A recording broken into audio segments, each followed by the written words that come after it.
you a complete guide on how to hook up your AC mini split, and we're going to give you tips and tricks on how to do it correctly. You don't need a pro, anybody can do this. Here are all the tools that you're going to need to get the job done. I know it looks daunting, but I assure you, this is very easy. On a scale of 1 to 10, this is a 3. One in the process is mounting the inside unit. Find this screw on the back of the unit, then take your screwdriver, just take that screw out. It's not in there very tight, so you'll have no trouble with it. Boom. And then just take the bracket off. Also, it does include these little things to help you mount this to the wall. I'm not going to use those, but if you don't know where your studs are, this is a good alternative. When mounting this bracket, you're going to make sure that it is level. If you don't, it might affect the performance of the unit. It'll definitely make it more noisy.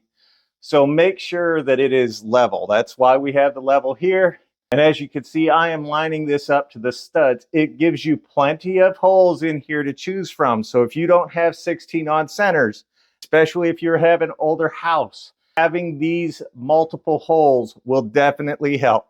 Finish mounting the unit just like this. We're still dead on center, so we're good. The indoor unit does not have a lot of weight to it. We're going to put in 4 just for extra security. The next part of what we're going to do is going to involve this. This is the hardest part of the entire job. Once you get this done, it's smooth sailing. So we have to measure where this hole saw is going to go and where we need it. Now this is much larger, so accuracy is not going to be a problem, but we know going from here where the bracket is to here is about 5¼ inches. So if we center our hole at 5½ inches away from the bracket, we're going to be good. So we're going to measure over 5½ inches. And because our hole saw is much bigger, we know that we're going to encompass this entire area. The secret to this is when you do it, don't be in a hurry. Take your time. If it catches or binds up and you don't have this handle, you could hurt yourself.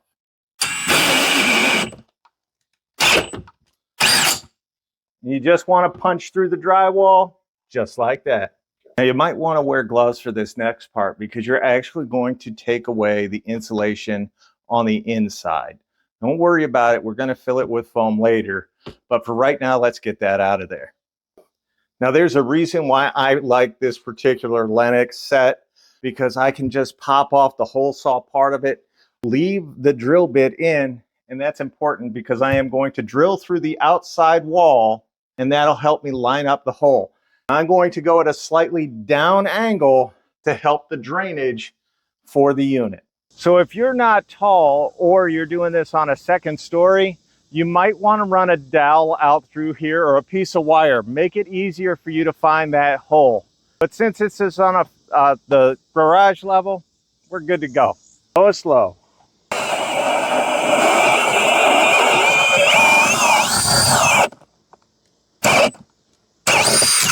And just like that, you got a hole in your wall. Before you mount this to the wall, you're going to want to take the cord that they include through the kit, and you're going to put it, fish it through that hole right there, and it'll come out the front. Once you have it fished through the back, you're going to turn the unit over like this. You're going to open the front. So you're going to just take your screwdriver. You're going to undo the screw on the front, and that will expose your electric panel. So there is a hole right here in the unit itself where you fish this line through. Undo this screw. What that's going to do is it's going to hold your wire in place so that should someone pull on it or fall, it will not pull the wire out itself. All right, for the wiring instructions, you're just going to find the instructions in your book. Every mini split has these instructions and just follow them. So in our case, they are blue, black, brown, and ground or green. Put the plate back on the front and you're done. Now turn your indoor unit back over and look for these. These are your copper lines. It's a refrigerant line and a return line. And you just bend those out carefully to 90 degrees, and you're going to need your drain line. Your drain line is this long white tube that comes included in your kit, and you're just going to push it onto the existing drain line that's on the back of the unit. Now, you're going to take some ties or tape. You're going to tape this all together, making sure the drain line is on the bottom. Now you're going to see why I put a 3-inch hole in the wall. And it's all for this, to make fishing these through the wall to the outside without any help easier. Although, if you can get help, use it. So the whole line out until where the point you're starting to get to the drain line. I know it's an excessively long cord, but it is what it is. Same thing with your drain hose, right through the big old hole. If done right, everything should fish through very easy. Well, easier. Now, as you're getting to this point, lift up the unit. And this is why you don't let a millennial run your camera. As you can see, we're mounted on the wall just fine.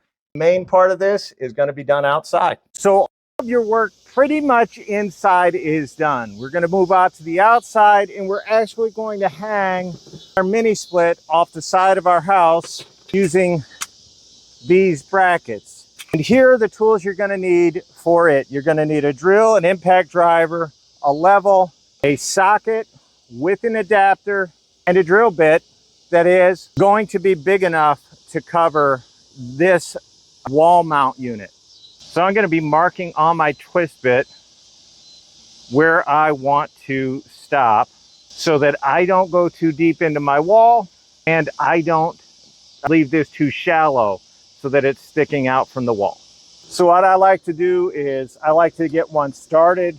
Then I will make sure that this is level. It has a level on it, and I will mark out where I want my remaining holes to go, and I will just kind of color them in from there. And then it's easy. Just make sure that your drill bit lines up to the bottom of where you had that bracket, just like that. When you go into the wall, make sure you back it out. Go a little slower so that you know exactly where to stop because of the mark on your bit. There you go. All right, the feet slide onto the bracket just like this. You will notice they do not go past your level line. So one on one side, one on the other. That's why I didn't tighten it down to begin with. Take your tape measure, measure the distance between the holes in the feet, then just match up your brackets to that measurement. Then with your drill or your impact driver, snug these up. Do not put them in super tight. When you get these in place, simply take a marker, go right through and mark on your siding where you need that bracket to be hung.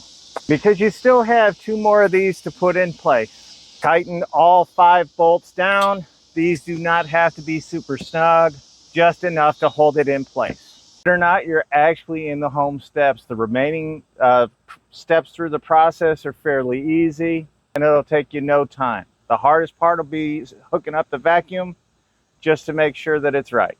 So for the next step, just remove the 2 screws holding this plate together, or on. Oh, I'm sorry, the 4 screws holding this on. So on the bottom of this cap, there are 2 knockouts. You're going to knock those out because that's what you're going to run your wire through. So for the next part, we've got 3 screws here. We're going to take out the screws on each end and just loosen the screw in the middle. That'll give us play with our wires so that when we fish our wires through, we're good. Landed our ground here, white or blue, black, and brown. Just as the instructions said, follow the directions for your unit. It may be different. Now that we have the knockouts out and our lines run through, we're ready to hook the AC disconnect up to our main control panel inside. Make sure that before you do any of the electrical stuff, you have the breaker inside turned off and your AC disconnect unit, the fuse pulled out or the connection unit pulled out. Wiring's complete. Replace the top plate and you're done with the wiring. Now we're going to remove the bottom plate. This is where your refrigerant and return lines are. This is I save for last because I want to make sure that none of the electric lines get in the way of the copper pipe coming out, and I know where to train and put everything. Now we're about to take off these nylon caps so we can run our copper lines, but before you do that, you want to straighten out the copper lines. We'll show you how. So you're going to have somebody put a foot on the other end of the line or use a weight. Make sure it's not too much because you don't want to crush the copper line. You're just going to unroll it carefully like this. It does not need to be perfectly straight because you're going to end up recoiling it at the end. You're going to remove this cap and you might hear some air leaking. It's air, it is not refrigerant, so don't worry about it. Now for this, you're going to want to get yourself some of this. This is called Nylog Blue. You're going to put it around the connections here to make sure that you have a proper seal. This will help prevent leaks and make the connection better in the long run. Just pop the cap off like that and you're ready to connect. When you're doing this, make sure you do not cross thread it. If it doesn't start easily, then don't continue on. All right, make sure that you put these on using 2 adjustable wrenches or 2 box end wrenches. You don't need to go Hulk smash on this. You just need to make sure that it's a good, firm, tight fit. When you do these fittings, get them finger tight. Then you're gonna need to grab your adjustable wrench or one of these tongue and groove pliers. You're going to adjust it to fit on here just snug. You don't want this to move because movement is damage. We have our vacuum line connected to our vacuum pump, making sure the low pressure hose is connected to the blue side, making sure that this valve is all the way open and holding at -30. Now we'll run it there for about 30 minutes just to make sure that all the air is out of the line. Now that our unit is held at -30 for over 30 minutes, we're going to give this a quarter turn for 5 seconds and check for leaks. We checked for leaks with soapy water. We didn't find any. So we're going to close this and then remove this. When you remove this, air might escape, will escape. Don't worry about it. Just remove this as quickly as possible because that is your refrigerant. So there you go. And it's all over but the crying. The only thing left to do is to take our white tape here, wrap these lines going from the bottom around up to the top so that water does not leak down into the unit. That's important. And we're going to take our sealer.